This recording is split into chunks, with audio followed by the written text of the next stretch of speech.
ফাগুনত আহিবা লৃগাং চাবলৈ ৰঙা ৰেবিকা চেং গাতে ল'বলৈ।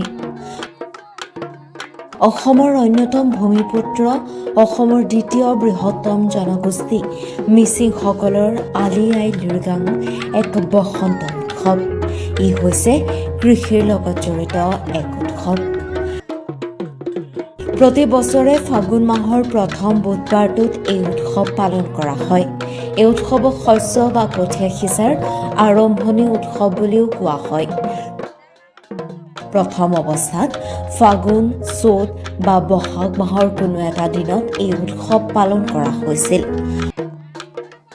1956 চনত মিচিংসকলৰ বৃহত্তম আৰ্থ-সামাজিক অনুষ্ঠান বানে কেবাঙে আলি আই লৃগাং উৎসৱ ফাগুন মাহৰ প্ৰথম বুধবাৰে পালন কৰিবৰ বাবে প্ৰস্তাৱ আগবঢ়ায় আৰু তেতিয়াৰ পৰাই ফাগুন মাহৰ প্ৰথম বুধবাৰে এই উৎসৱ পালন কৰা হয়।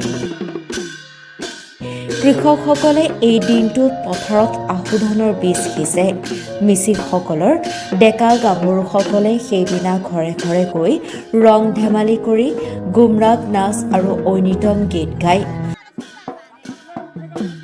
লৃগাং উৎসৱত মিচিং ডেকাসকলে মিবুগালুক আৰু গাভৰুসকলে ৰিবিগা চেং নামেৰে সাজপাৰ পৰিধান কৰে।